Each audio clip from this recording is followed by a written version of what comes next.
I'm Dave. And I'm Rob. We've got the same dad. But we didn't meet until I was 16. So this is the podcast where we talk about an album that your brother should know. That was pretty good, wasn't it? That was, we'll get there. Better at this. We'll get there. Right, hello everybody. This is the podcast where we talk about an album that your brother should know. In this case, the brothers are me, Dave, in Wivenhoe in Essex, and me, Rob, in Hong Kong. And we today are going to talk about Doolittle by the Pixies, which in this case is one that Rob is pitching to me as an album that I should know, should love, should hear, should understand, should be part of my collection. And it isn't, to my shame. Well, it's clearly a true tragedy that you have not crossed paths with this album at any point in your life to date. I do wonder what I've been doing with my life. It's not just me saying this, it's the world saying this. This is a bona fide classic. I will go on record, and I don't think anyone is going to hold credential points against me by saying the Pixies are clearly one of the most important, exciting, thrilling, visceral, inventive, moving, idiosyncratic, iconoclastic rock bands ever. Definitely of the 80s. They formed in Boston in the mid-late 80s, made 4 wonderful records in the space of about 5 or 6 years, fell apart, lived their own lives, had unsuccessful solo careers and side issues, and then reformed, I believe, in the early 10s, late aughts, and have been going ever since and put out more records that people don't care about. But basically, they're dining out on this incredibly fertile period where they made these 4 records that are classics. The first 2 especially, the debut EP, Come On Pilgrim, and the first album, Proper Surfer Rosa, were fantastic. They're a lot angrier, a lot edgier. Doolittle was really their big pop breakthrough. It's their first international release, released on 4AD. And it's kind of the one, I think that and Surfer Rosa are the one you have to go to. By picking Doolittle, you might think I've taken the obvious choice. There's definitely an analogy there. Picking Nevermind over Bleach. For the record, I would always take Bleach over Nevermind, and In Utero. But in this case, I think Doolittle completely stands up. It is their masterpiece. I feel like Doolittle is the greatest album of the 90s. Only it came out in 1989, but it did so much to shape the music of the 90s. We all know, Kurt Cobain famously said that he was trying to write a Pixie song when he wrote Teen Spirit. And I think that whole quiet, loud, quiet thing, which basically was the Nirvana sound and to extent the grunge sound, was pioneered by the Pixies. You can't really overstate how important they were on the music that was to rise in the kind of half decade after they laid down their best work, of which I think Doolittle is it. So yeah, it's the best album of the 90s. It came out in 1989. Therefore, I'm going to go on record and say it's the best guitar album released in the 1980s. It's not just an album I want you to know. It's an absolute masterpiece. Okay. So what did you think of it, Dave? I've been waiting all week to hear. Should your brother know it? Well, so obviously, it's going to be a long and convoluted answer. I started this. I wish I hadn't known it was a classic. I really tried to clear my head of all thought, because if you, like me, spent most of the 90s reading every Q magazine that was ever released, it's up there as a kind of, pantheon classic album, etc., etc. And of course, how can you listen to something with that much weight of expectation on it? So first thing I did was just, get it up on Spotify and try and listen to it without any preconception. And I'm afraid, as you'll probably expect, my first response was, nah. I really... What's all the fuss about? Exactly. I mean, I don't want to interject, but I'm going to, because I feel like any album with this much hype, this much... It's kind of a monument built around it. And if you haven't encountered it in the 34 years of its existence at this point, of course you're going to go, well, of course, I was right all along. Yeah. No, fair enough. So opening track, yeah, fine. Opening track, Divisive. Well, just, that goes on and you go, oh yeah, that set out my stall for a classic album. I see that. That's brilliant. And unfortunately after that, with some exceptions, and what I'll say is I think there's a sort of classic EP trying to get out of this sort of in the swamp of an album, and I do have a theory that that's why people think it's classic, because I think there's 6 or 7 tracks that are absolutely stand the test of time. But can you be a classic album with this much filler in it? And of course we can come on to what I mean by filler, but that was my overriding impression. It was like, oh, mostly for the first 2/3 of it, it kind of goes good track, track, good track, track, good track, track.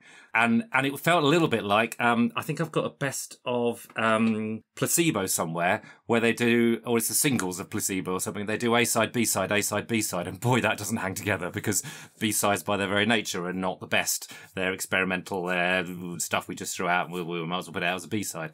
And that's what it felt like to me at first. Okay. Yeah. That is so interesting you said that, because there was a reason why Surfer Rosa was my favourite Pixies album for a long time. And that was because I shared a very, very similar conception. And in fact, I remember sitting down with a strident Pixies fan. I think he said they were his favourite band. And this was within the last 6-7 years ago, and arguing just what you're arguing, that essentially Doolittle's track listing, especially what I will refer to as side A, as that's now how I consume it. Sure. It goes banger. Yeah. Banger, banger, because we'll go through it. But debase it, yes, and tame. Yeah. Wave of mutilation, yay! I bleed, huh? Yeah. Here comes your man. Da da da da da. Yeah. Da da da da. Yeah. Monkey gone to heaven, smash it. And but what I've now come to realize is that those little B-sides, if you will, are as strong, if not the stronger. What you're basically saying is you like the major key happy ones, you don't like the noisy ones, which take some time to reveal themselves. I would completely have agreed with you, your summation 10 years ago, but actually I've come to love Tame, Bleed, Dead, Okay. Crackly Jones, number 13, Baby. I don't think there's a bad song on this album. I'd like to talk about a few of the songs that you like most. My EP of what I thought were standout tracks that I would listen to if I had to listen to the album again, and with a twitchy fast forward finger on Spotify, would be it's probably pretty obvious. It'd be Debaser, Wave of Mutilation, Monkey Gone to Heaven, Mr. Greed / Crackety Jones, which I see as two sides of the same coin. They're a nice little two together. Hey, and Gouge Away. 7-track EP, fantastic, pretty good. No, Here Comes Your Man. I will come on to that. So, let's come on to Here Comes Your Man. So there I was, listening to this album, thinking, I'm really not getting it. And I went on, as you do, loads of forums, and actually I found I wasn't alone. Sort of for every, 80% of the world just goes, pray to the God of Doolittle. And there was always about 20% of people going, do you know what? I'm not getting this. And it wasn't just that, there's strong track, weak track, strong track, weak track. For me, it was I didn't get what the hype was, the overall, because to me it was an all right album of slightly more intelligent rock than usual. And let's face, that's fine. There's a lot of all right albums of slightly more intelligent rock than usual. I just didn't get why this one was so hyped. So then I started to think, well, am I just, because it is 34 years since it's come out. Maybe I've just heard too much more music in that time, and this now feels ordinary because there's been so much more music after that that's built on it and been more exciting or whatever. But then I thought, oh, hang on, this is 1989. Why are people holding this up as exemplary, groundbreaking, game-changing in 1989? In 1989, we've had the Velvets, we've had the Stooges, we've had Husker Du, we've had punk, we've had the Clash, the Cure, the Smiths, the Kinks. We've had the Jesus and Mary chain. All of these bands, bigger, smaller, who have taken 4 chords and the truth, 3 chords, and done some better and cleverer things with it, and none of this did I feel that it was better or cleverer than any of the bands I've just mentioned. I just found myself thinking, if I want to listen to slightly angry, aggressive, interesting, occasionally poetic rock, I'll go to the Velvet Underground, or the Stooges, or maybe Husker Du.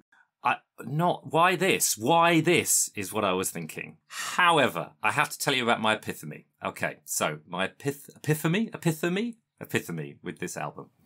Epiphany. So I was there thinking, why is this held up as this groundbreaking, brilliant thing? Don't get it. Luckily, just coincided with while I was listening to this for this podcast, a friend of mine called Richard really likes his hair rock. Okay, he and we all know what we mean by hair rock. We're talking Poison Europe, Bon Jovi, Cinderella, Motley Crue, so hair rock in the 80s. Big hair. John Bon Jovi. Talking big hair, everything's in tune.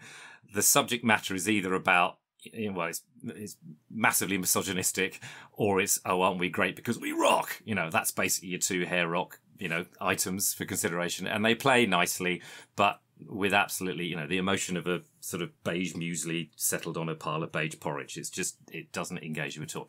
Now, my friend Richard is so into hair rock, he's gone into second tier hair rock bands, right? He's not just into the big ones. So, and there's a whole list of like Pretty Boy Floyd, Dangerous Toys, Kingdom Come, Spread Eagle. If you're a hair rock fan, you will know what I'm talking about there. I've just Googled those. He is into a hair rock band called Danger Danger.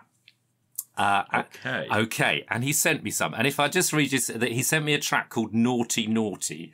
And this is all relevant. If I just read out some of the lyrics. Naughty Naughty, oh, I like it that way. That dress you're wearing makes you look so cute. But girl, you'd look better in your birthday suit. See what they've done there. I know. So that's, that's hair rock. And the music, I'm sure you can imagine what the music was. Jing, jing, jing, jing, jing, jing, jing, jing. Going to shout that out a bit with some nice harmonies, and then we're going to have a pretty widdly guitar solo at the end. Fantastic.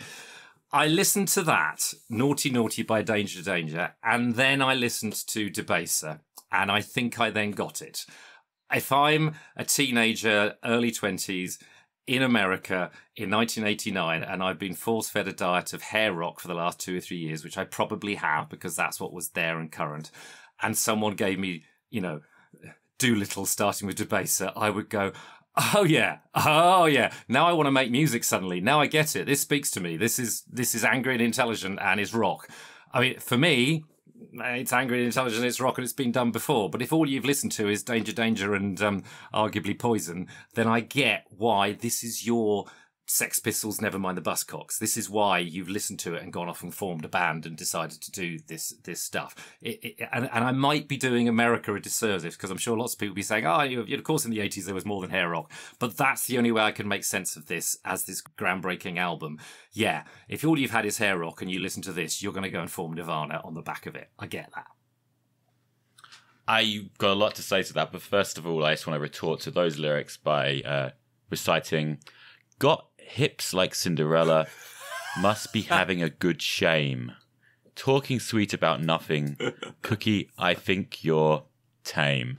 That would be the Pixies version of the song you described, talking about, I guess in this case, a woman in a similar environment to Danger Danger's encountered their woman. Yeah. I don't think it's fair to say there was no interesting music happening in America in the 80s, but yeah, we're finding it hard to name any. I think it's interesting you made the Velvet Underground comparison, and that's actually something that David Bowie said in an interview about the Pixies, was that, yes, famously everyone that bought the Velvet Underground and Nico, which wasn't very many people, went off and formed a band. I think the Pixies are a little bit like that. The Pixies are actually, as is often the case of very interesting arty American rock, as I understand it, they were actually far more famous in Europe at first, and Doolittle was actually selling far more copies this millennium after the band reformed than it ever did back in the day. They're the definition of a cult band, in the sense that now they have huge audiences. Now they make millions every year touring, but I don't think they ever sort of made much cash at the time, which is why they're back on the road. And I actually think what they did in the intervening period is fascinating. There's a great documentary about them reforming, and you see the kind of washed up careers ended up taking. Obviously, Kim Deal goes on to form the Breeders with her sister, which are actually a very respected band. But at this point, she's on the beginning of her sober journey, so she's kind of like can't be around the others if they have anything. The drummer has turned into a magician. He's doing magic tricks on his tour, and he's actually the support band for the Pixies on those early tours, doing his magic tricks, which not appearingly with that much aplomb. We encounter the guitarist Joey Santiago, like backing like some nobody country singer and like doing like guitar lessons in a guitar world, kind of like with like 12 people show up to like meet Joey Santiago kind of thing. And then Black Francis, otherwise known as Charles Thompson, the singer-songwriter, and I want to say genius behind the Pixies, but clearly that is a band that's more the sum of its parts, because he released, I don't know, a dozen or more solo albums. I can't tell you because I never bought many of them. And for whatever reason, even though I feel like a huge part of the Pixies' genius is in his incredibly irreverent, throwaway, visceral imagery, his lyrics, his angular chords, his attack. But it all needed to be packaged both commercially and aesthetically and musically as well with the Pixies. And I will say that's one of the things that I do think is uniquely special about the band and why you can't compare them to the Velvet Underground or the Clash or any of those other albums. They're simply different. They sound different. And I think what they sound like is a band, a real band. It's notable that Doolittle was mainly recorded live in the studio, which I guess was, I don't know how common a practice that was in 1989, but each part is very, very, very prominent. Each musician, even though none of them are particularly virtuosic, really carves his own path. A bit like old Beatles records almost, or old Motown, where there's 4 distinct things happening, and they're all quite basic, but completely and almost contradictory in some places, especially between the guitar work. I mean, Joey Santiago's guitar work is so jagged and primal, and it plays often against, Black Francis's very kind of simple strummed guitars, but it forms these huge layers of sound, which found, as you say, they sound very simple, but they're also deceptively. It sounds like a lot more. It still sounds like a lot more is going on than actually is, which is just 4 instruments. I think a great example is the beginning of "La La Love You," which just starts with that drum break. And again, the drummer, never a great virtuoso. And again, there's issues in this documentary of him speeding up, slowing down, stopping songs at the wrong time. But they make every instrument count, and there's a couple of moments where that's really apparent on the record. "La La Love You" is one, which is almost an instrumental track in the way it's put together. Right? It's it starts with that drum break, and then you've got the that kind of surfy guitar. This is the album where they really start to lean into the surf thing for the first time, which wasn't present in their earlier work, which really was kind of proto grunge. And it's just so compelling. They're doing so much with so little going on. And I think it's also, that song's amazing because again it plays to their strengths. So there's very few lyrics. It's just this kind of simple textures. And it's the kind of song that, I've kind of, I've sung it to my significant other, and millions of couples surely have, but under the surface is that lyric that's going kind of first base, second base, third base, home run. Really, it's about getting laid. Yeah. That's it. There's nothing really simple or happy or. So this is their commercial breakthrough, and you're saying you like all the happy, fun pop songs, and my point is all the happy, fun pop songs aren't really that happy and fun, and they've definitely got this alternative edge going on. I'm not saying there goes my gun. No one knows really what it's about, but I feel like any reference to gun is. They don't know what it's about because it's literally got 4 lines. It's got "Yoo-hoo, there goes my gun, look at me, friend is foe." That's all it says. Okay, but in the context of this album and all the biblical imagery and confusing,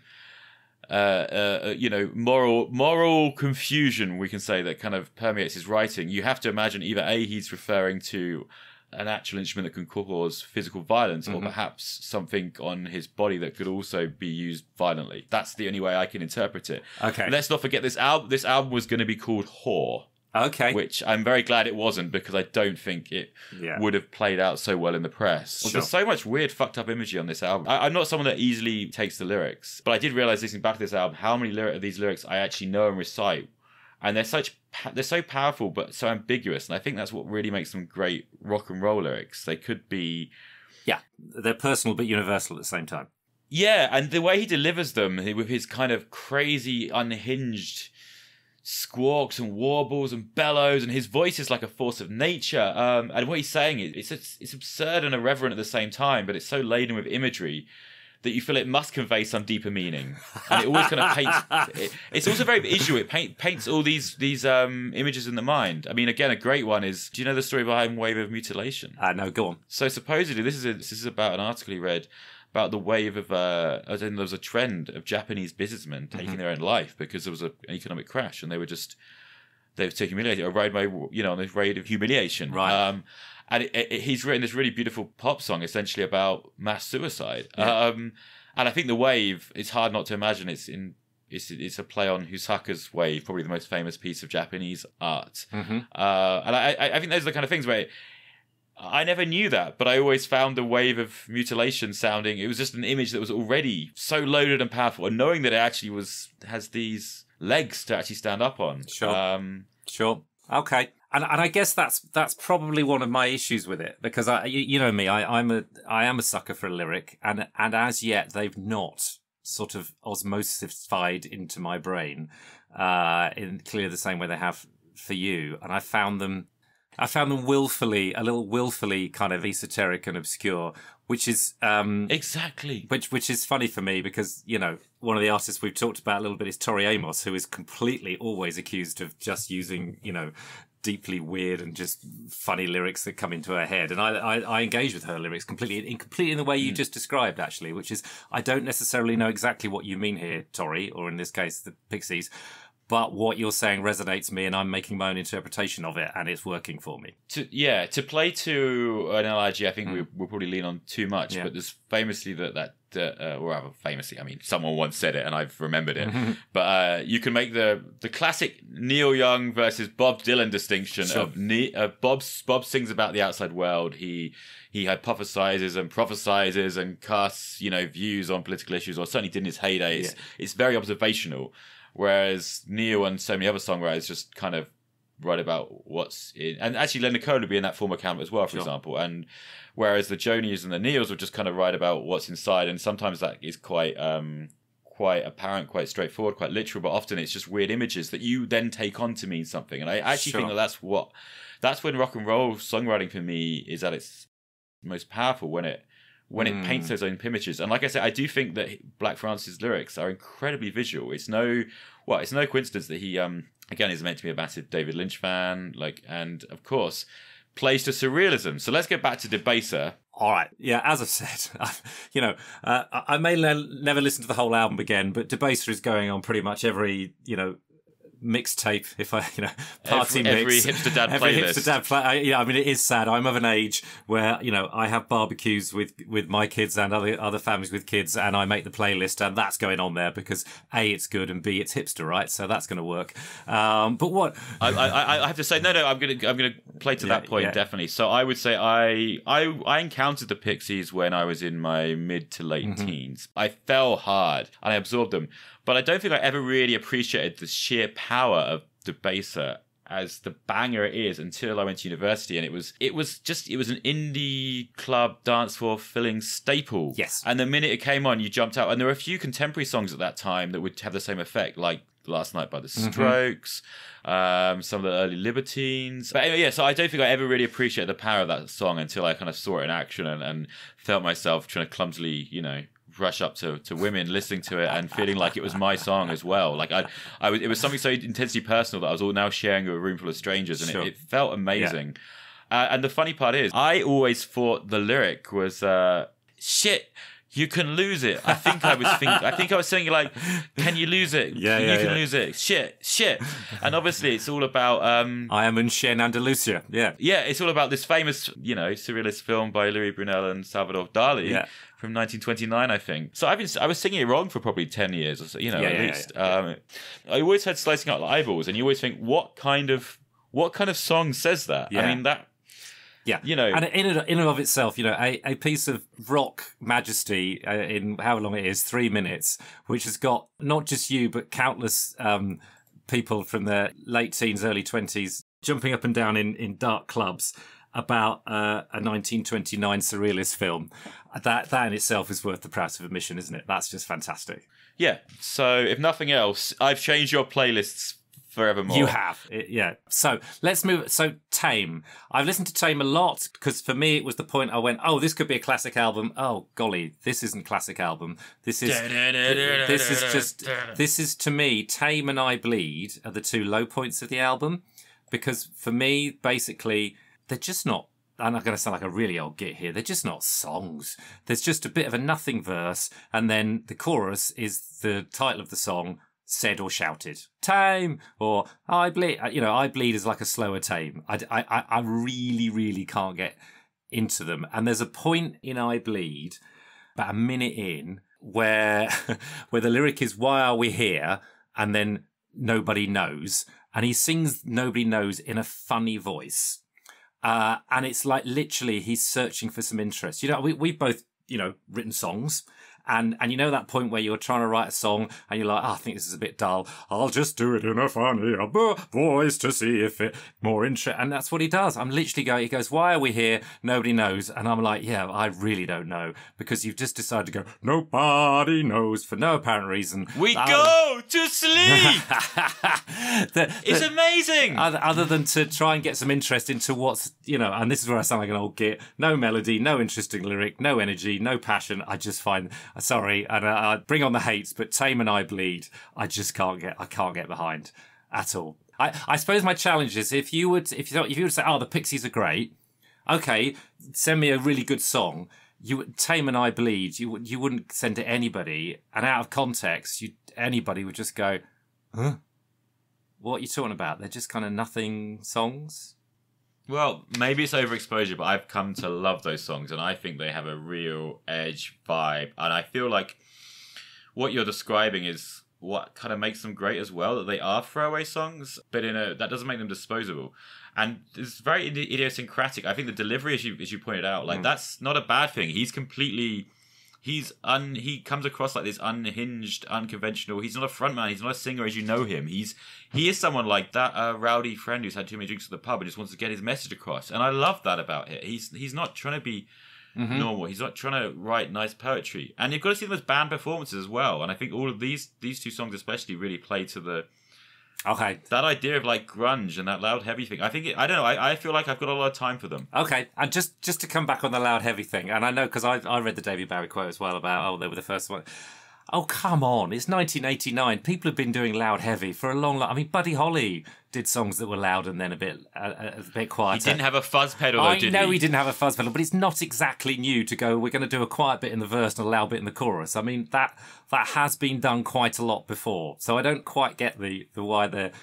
Okay, so where do you stand on Dead? Because I feel like this is a similar song with it maybe ups the ante a little bit. My notes say exactly the same thing. There's Tame says nothing verse, they just say scream or sing a one-word chorus. I Bleed says it's a slower Tame. And then Dead, oh golly, it's another one. Bit of a filler verse, and then we say the title in the chorus. Whereas I feel like the lyric Uriah hit the crapper has become oh well, that's fair enough. So deeply entrenched in my and so many other people's minds. It's kind of almost like a cult saying it. Yeah, what does it mean? But that's the whole point. It's wonderful. And again, someone like Tom York might do that. Say something a little bit not quite sensical and allow it to take its own meaning. In fact, he was a big Pixies fan. Everyone's a big Pixies fan apart from you. Obviously, you know better than Tom York and David Bowie and PJ Harvey and everybody else that's all of those people. Yeah. Let's move on to Here Comes Your Man. Well, there's probably a whole different podcast we could do on singles that are not representative of their album. And I can imagine quite a lot of people probably bought Doolittle on the back of having heard this single and went, ooh, that's not quite like it, is it? It really stands out as just let's do some pop now. And I guess your response to that depends on, you probably know my response to that, because I like albums that are of a conceptual continuity, that do have a complete feeling to them, because I listen to an album depending on what sort of mood and feeling I'm in, and I want sort of 50 to 60 minutes of that, or 30 minutes of that. So to listen to an album that joints around for me is never as good. We've talked about this in the context of Neil Young. At this point, can I point out you get exactly 38 minutes and 38 seconds, which I think is probably not a coincidence, but a complete stroke of genius. Let's remember we're rattling through 15 songs in that time, and I think that's the whole point. It hasn't been constructed as like a perfect, a single mood. It's the high wire act of these little 2-minute vignettes that are just jumping between moods, often within the same song, which is what we're talking about, Dead, which again is almost a quasi instrumental because it's got the kind of loud bit, and then it breaks into that really big-hearted chorus with the guitar is like playing this really beautiful, happy melody. And then it has this distorted bit. It's all over the place within the same song. It's clear, deliberate songwriting device to have this tension between the light and the shade, the major and the minor, the beautiful and the ugly.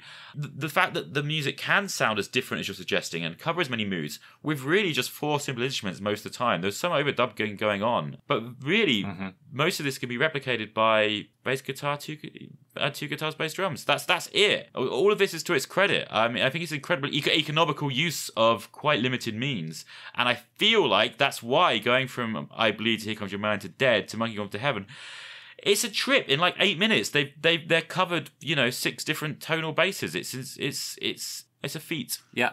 Fair enough. Just what you just said brings me back to that kind of Sex Pistols. Never mind that yes, no one here is a virtuoso. In the same way, to be in a hair rock band, you had to be a shredder. And singing wise, you had to have a 6-octave range because it was all sung at a incredibly painful high pitch. Music not everyone could do that meant emotionally nothing to anybody. And this is music anybody could do. I get that. Just like Pike, this is not stuff. Anybody. Not anybody, but it's simple enough that you could start to think, oh, okay, I can do this. Might put my own slant on it, whatever. But it isn't complex in the sense that each individual part, if I'm a guitarist that's just learning, I can knock out some of these things. That's great. I can see therefore why it inspires less musically virtuoso people to go and make music, which I get and is great and is where all the best music comes from. So, at the same time is genius itself. Sure. In the way it all hangs together. Fine. Yeah, no, I get that. Okay, so Here Comes Your Man. Yeah, it's a pop tune. It's a great pop tune. It's not like it's an all right pop tune. I have to say I've covered it in a couple of covers bands, and it's one of those that when you first start playing, people go, "Ooh," and then about halfway through, you find people kind of leave the dance floor with it. And I'm not saying that should be the kind of meter of what a good pop tune is, but because you're not playing Debaser, mate. That's probably what the problem is. That's what we'll do next time. But by the time you get to the stage where you're just going, "Here comes your man," "Here comes your man," and that goes on quite a long time. People are looking for their pipe by that time. But it's a tune that everyone knows and it's great, and it either fits in the album because what they're doing in that 8-minute passage is covering, all of musical history, or jars a bit, depending on your perspective. In Charles's defense, he never wanted to play it. Apparently, it's one of the first songs he wrote as an adolescent. Okay. The band had to record the instrumental part when he was at the studio, and the producer really wanted to include it. Anyway. So, okay. Dead.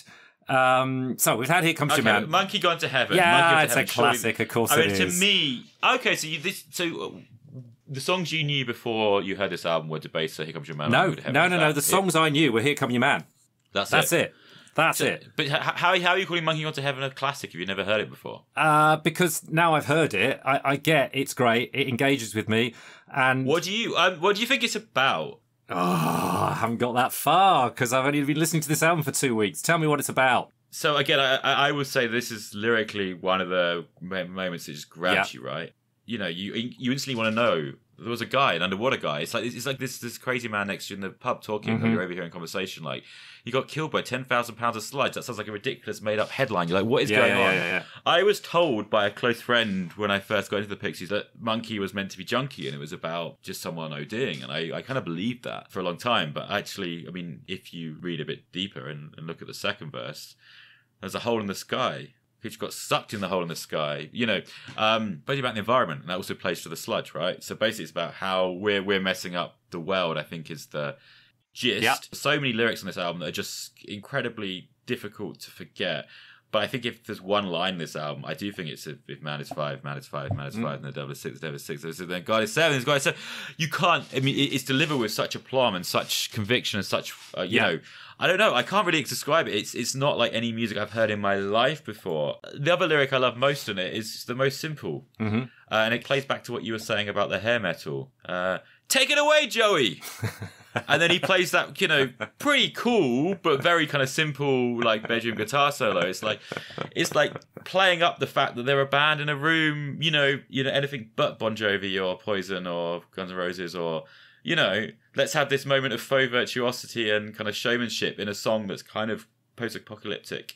This is a fucking bona fide classic. Yeah. Then we go straight into Mr. Grieve, another lyric you can't avoid. So I was expecting, because in my mind we've gone A-side, B-side, A-side, B-side. I was expecting another dud.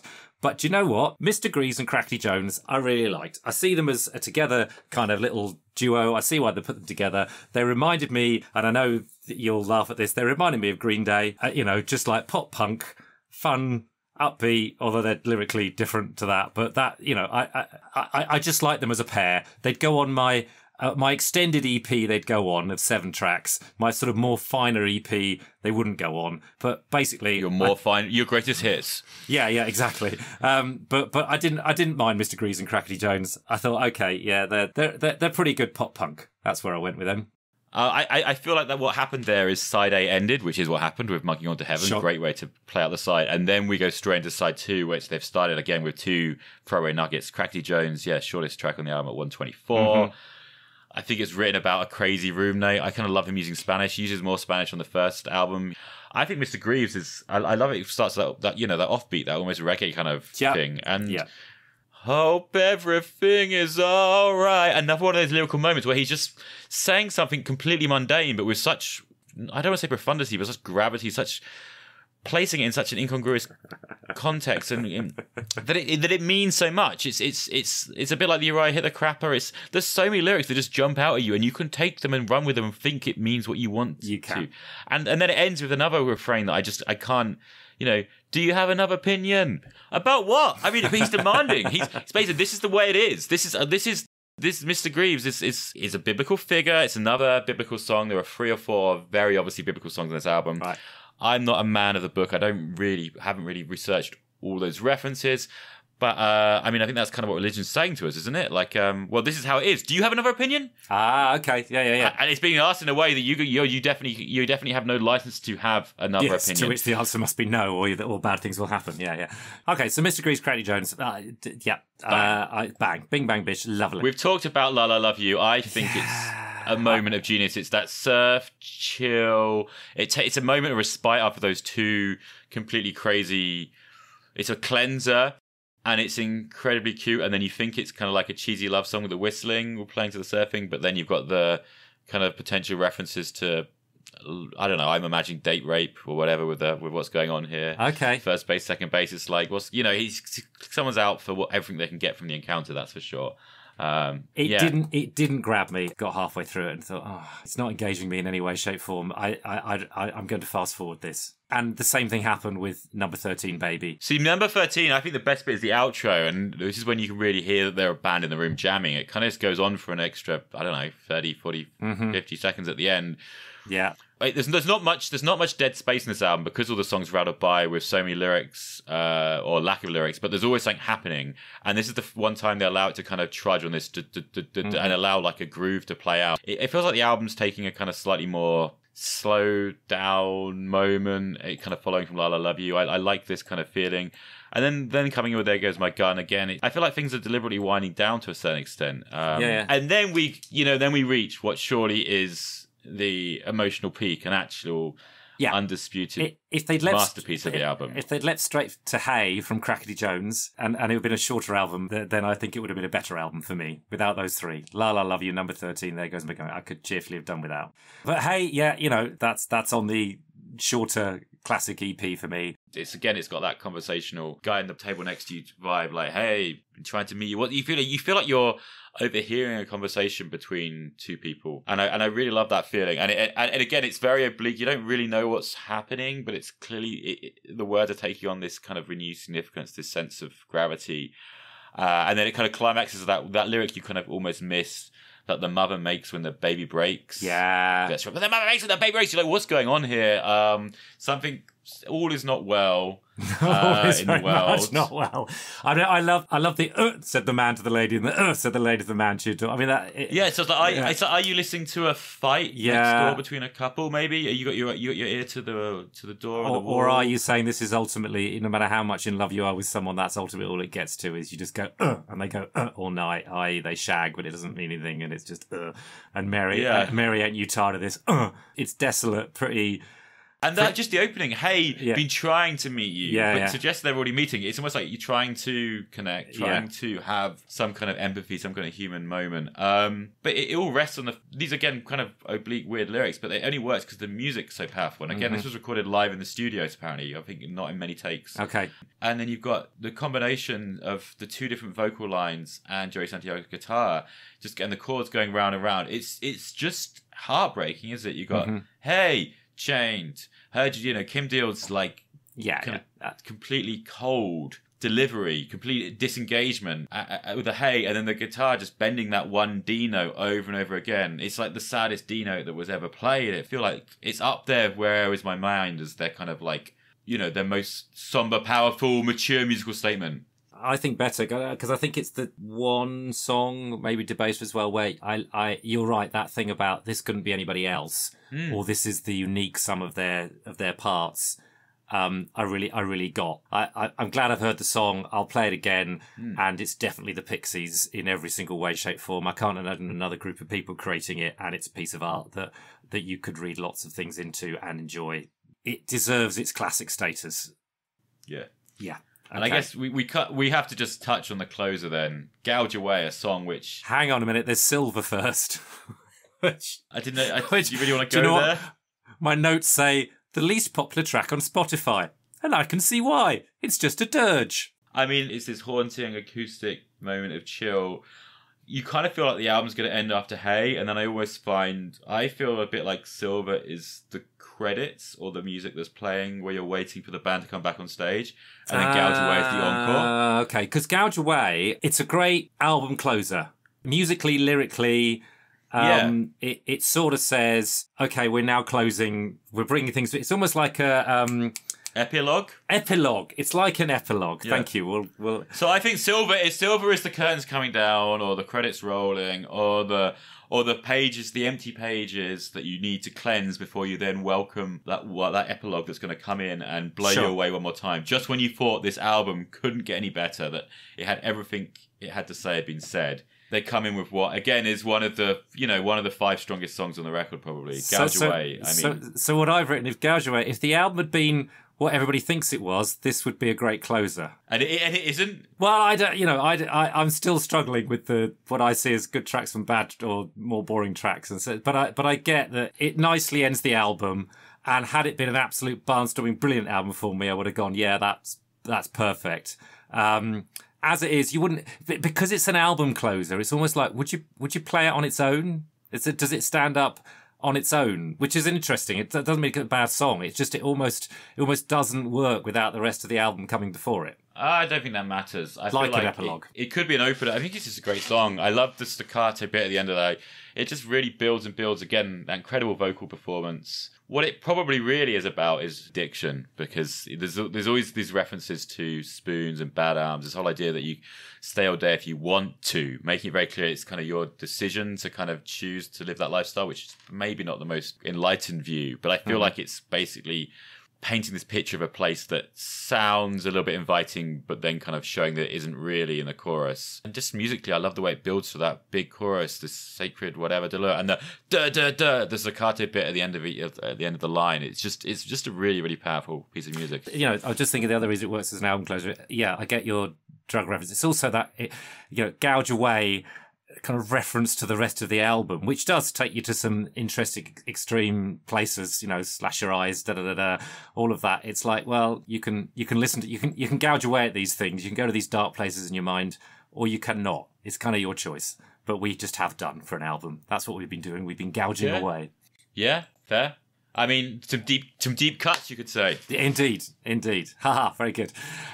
So the overall feeling is, I'm really proud, if a little bit surprised and disappointed that it had to be me at this point in your life. I'm really proud to choose Doolittle by the Pixies, a masterpiece, the best album of the 90s that came out in 1989. Therefore, it's the best guitar album of the 80s. Is your life richer, happier, and more well-rounded having Doolittle in your life? Maybe. It's filled in a jigsaw of musical history for me, which is good. I'm glad to have heard it, and I like some of the tracks. I probably won't play the whole thing incomplete again. But if you don't, you won't learn to love the other bits. That's what experience has taught me. Okay. And I feel like this album is best enjoyed when you take the rough with the smooth, when you take the sweet with the sour. Yeah. And that's why those jagged sour bits hit so hard, because they come between such sugar-coated little nuggets you get to enjoy. Yeah. And I feel like that inattention, that high wire act they're walking, is really what makes this album so wonderful. Sure. So, Dave, I've got to ask, despite your conflicting opinions about the album, if you had to listen to Doolittle anywhere, anytime, any place, where would it be?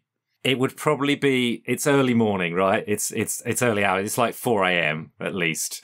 It's got to be. It's dark and I'm tired and I've been up all night, and I'm probably I've drunk myself sober and I'm feeling jarred and fractured at the end of a party where someone in the corner is stubbing their cigarette out in a beer can, and I'm needing to go home, but I don't want to, so I've put the Pixies on instead to delay the inevitable moment where I have to go out into the cold light of day and face the world again. That's a wonderful answer. So, Rob, where did you discover this album and what were you doing at the time?